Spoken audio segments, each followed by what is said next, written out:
Well, hello friends.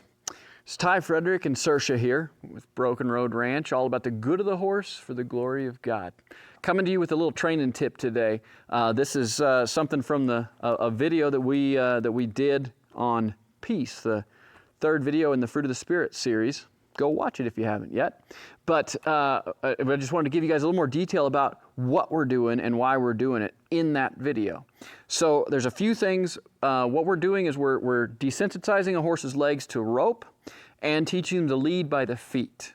That's something that we're doing as a preliminary to teaching them to getting them hobble broke. And there's a few preliminaries that you need. First of all, you need to be able to handle the horse's feet in order to do this. This is not the time now. There are people that are really handy with a rope and can do this a little differently, but the way that I do it, because I'm not particularly handy at all with a rope, is it requires that you have the horse already kind of desensitized to their legs to be able to handle them, to be able to reach around them some. So you need to have done that before you do this. And let's start with the one that we use most often here, because hey, these are tools you always have with you. Okay, you guys, you got to be smart here. This is a time when you can get yourself kind of hurt if you're not careful. When you go, especially with the hinds, if you're dealing with a colt. Now this mare is 14 years old. She's been around, and we know her pretty well. She's a little cranky, but we know her pretty well. But this is a time because you'll be reaching in some different places, and you can do this different ways on real sensitive colts. I've done it. I've actually used like the end of a whip to kind of help me as an arm so I can stay out of the red zone there. But generally, if you get a horse where you can handle them, that really helps a lot. So what we're going to do is very simple. We're just going to leave slack to their head. We're going to make a loop around a leg, just like this. And we're just going to kind of seesaw back and forth. Now, we don't want to rope burn them. It's not what we're trying to do. But we just want to, don't forget the elbows. That's an easy spot to forget. And to be honest with you, this is really helpful with colts. Because it kind of helps them get used to the idea of having something going on in the girth area. And you can see she doesn't particularly love it, okay? But you just kind of work it just like this. And if they get reactive and whatever else, that's fine. You just go with them. You don't have to, we're not trying to change the world. You just go with them if they happen to get reactive. Now, I was hoping to have a horse that would be more reactive, but I don't at the moment. So that's the kind of the first phase. The second phase when you're doing this is you cross the rope like this, okay? Same thing, cross the rope, and you kind of work it back and forth just like this, but the difference is here, you can make a complete loop with it. You see, when you go to a hind, okay, if you know your horse well, and you don't have to worry about it, okay, we'll go to the short line here, then you can ease your way back, and you can either kind of hang over like this and reach through if you wish, or if, you know, like I say, if you know your horse fairly well, then you can reach through like this and grab behind, whichever way, okay? But again, obviously that's a place where you've got to do a little bit of homework so you don't lose parts of your anatomy you'd rather keep. And with these hinds, okay, you're going to do the exact same thing. Okay, I'm going to hook her here just in case we get a reaction.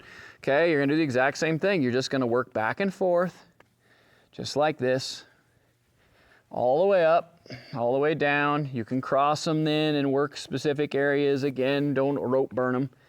It is possible, though it's hard to do. But just like yay, okay, work them all the way up. And on the hinds, this is a great opportunity here to work the flank, okay? See, you can tickle the flank like this and kind of desensitize them that way. Okay, and you can desensitize right in the old tail zone here as well. Okay, and again, you got to be smart here. See, she hasn't seen a lot of this, I'd say. Okay, that's all right. If she wants to move, she can move. But see, we have the rope. And a little word of caution here. There's a loop. Don't get tempted here to loop something, okay? Especially early on when you're doing this. Your worst enemy is making yourself a noose, if you will, okay? When you do this and you hook a leg, ask me how I know, you got to figure out how to get that thing off. And there are sometimes that's really challenging. So be careful about that. I always like to leave the ends open until I know a horse really well and have this kind of figured out. Now, what our goal is to actually teach them to lead by the feet, which means that when we apply pressure to the leg, they move into that pressure to relieve it, as opposed to their nature, which is to move away from that pressure as though to flee. Now, this is great for hobble breaking. This is also one of the main reasons I do this, truly, is because I've had horses that get into wire or whatever, and instead of tearing themselves to shreds, they realize, oh, I have to give to that pressure, and I've had it save a few horses' legs. So that's one of the reasons I do this with everybody. The other thing that's really good about this is obviously a horse's best defense is to flee, excuse me, or to fight. Either one, they're using their legs. And so this directly affects that which is their best defense, okay? So as we move to the next step here, and again, we're not going to see miracles because she doesn't know a lot. As we move to the next phase here, we're just going to take this rope, just like we had it, hook it under the fetlock, and we're going to put a little pressure on it, okay? We're not going to force this to happen, okay? We're just going to put kind of an even amount of pressure. If that doesn't work, sometimes you can give a little uneven pressure, just a little bump, bump, bump. If that still doesn't work, this is where this comes in real handy, your lead line.